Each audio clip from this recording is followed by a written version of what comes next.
questions. So let's begin. Al, you have 2 minutes for opening statements. Thank you. Good evening, everyone. My name is Al Pollock.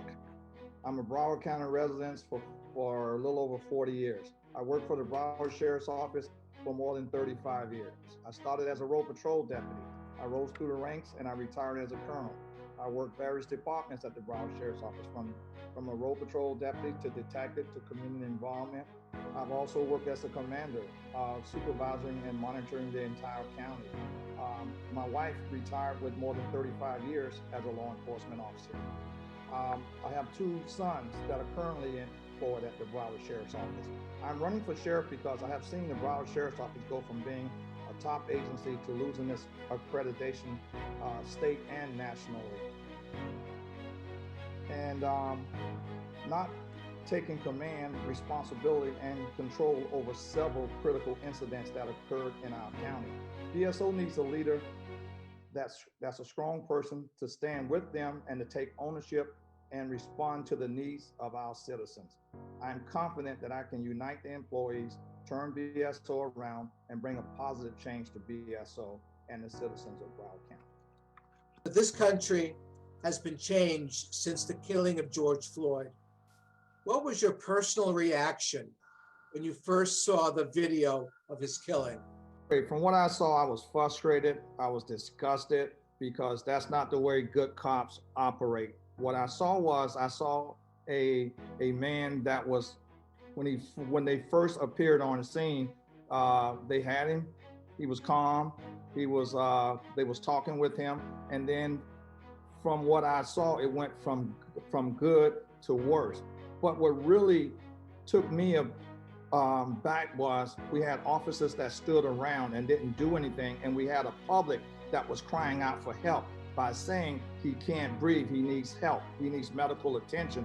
And also the young man that was on the ground was saying the same thing. So to me, that was disgusting. No matter what a person do, we should always render first aid to them. Now, let me say this. When I was a colonel at the Broward Sheriff's Office, we didn't have these incidents. I was over the Department of Law Enforcement, and we've never had this. We're not saying that, and we didn't cover anything up either. It just seemed like within the past year and a half, BSO is in the spotlight for more and more incidents. It seems like every week the sheriff is on a camera saying what he arrested or a bad cop. Something is wrong at the Broward Sheriff's Office, okay? And like the previous person stated, you can't come in teaching MMA fighters and people to be aggressive. We need to teach more on de-escalation, and that's something that the deputies don't get enough of. And that's the problem at the Broward Sheriff's Office.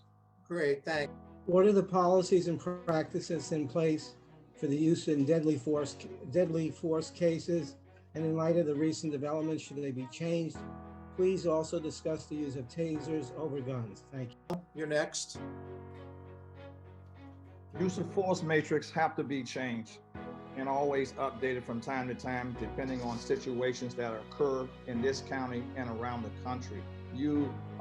It's a fluid, document, and things happen all the time, and you may not be able to cover everything that you covered this year that may occur next year that you may not have in policy. So it is a continuing updated, resource. Also, I will have a use of force committee in place so that we can stay abreast of what's going on and to review each and every use of force incident, along with an early warning system that have to be a real system in place where those individuals, when they reach a certain number, you have to have that conversation with them, not just send them a piece of paper and tell them that you at number 10 or you at a certain number.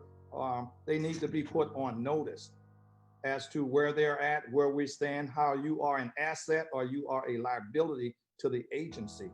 Also, the taser device. The taser device is classified as a less lethal, but not non-lethal, because depending on how you use it, you can really actually cause a person death at times, depending on the way that it is utilized. But it's a less lethal weapon. This is the question. Do you favor the creation of a citizen review board? Explain yes or no. Al Pollock? Yes, the answer to the question is yes. I believe and I support civilian review boards because we have to be transparent. We talk about it, but we got to make it happen and we got to do it. And what better way than have civilians on a board that can oversee some of the things that we do so that they can have a buy-in as well. I want to correct something that was said earlier by Sheriff Tony. Unions don't control the Citizens Review Board. They never have. Since I've been employed at the Broward Sheriff's Office, they have never. The sheriff controls the board. Let's be serious about this. The sheriff puts the people on the board and they can remove the people. The final decision on any board is made by the sheriff, not by the union. So let's stop blaming deputies from unions and saying that they have control. The unions don't run the agency. They're only there for labor-related issues only, to make sure that management follow through on the contractual agreement. That's it.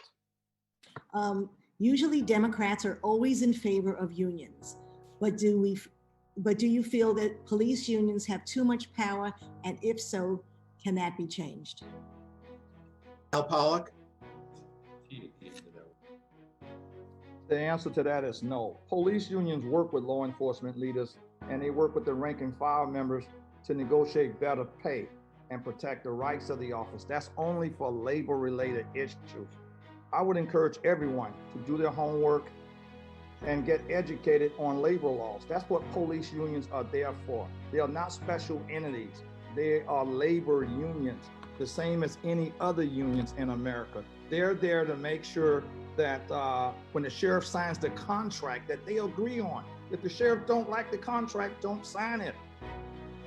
They're there for pay, for overtime, for uniforms, for special assignments.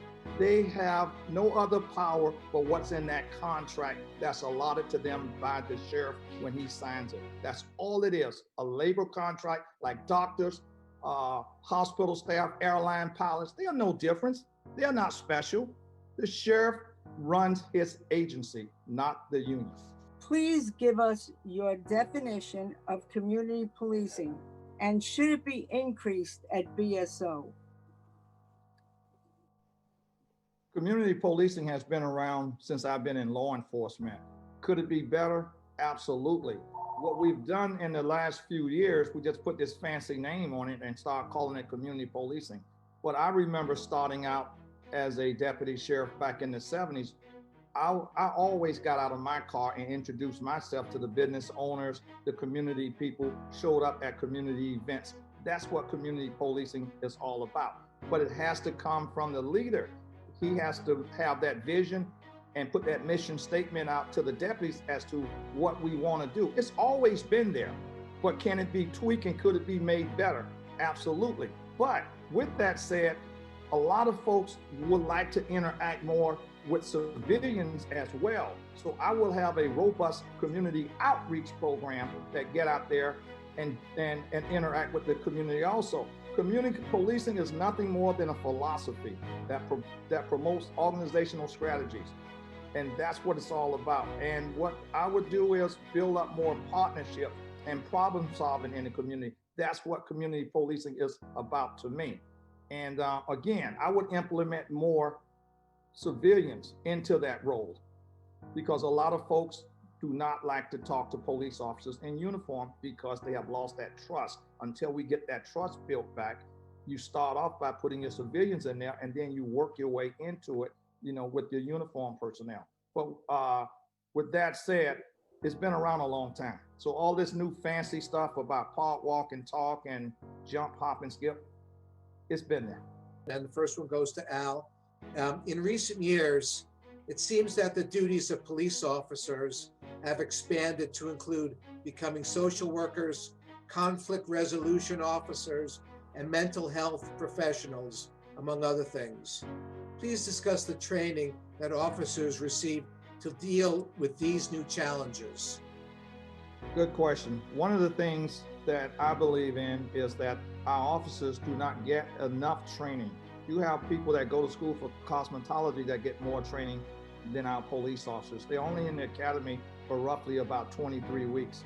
And what that is, they are following the guidelines that has been established by the Florida Department of Law Enforcement. So they really don't get what I consider enough community-based training in terms of crisis intervention training, dealing with more mental health issues that they probably spend 90% of their contact with is people, with those type of symptoms and issues. With that said, people are still calling law enforcement when I feel like we don't need police officers responding to cats in the trees. My kid won't go to school. We'll actually had those calls where a kid refuses to go to school. They call law enforcement, or they call law enforcement for an injured dog or an injured cat. There's nothing wrong with it, but we should have civilians respond to those types of calls. We should have civilians respond to accident calls. We have took law enforcement and we're asking them to do so much, and they don't have that training to do so much with, to become such huge social service, components, and they don't have the training for it. It takes time to build up that training, and that's what we're lacking there. Harry?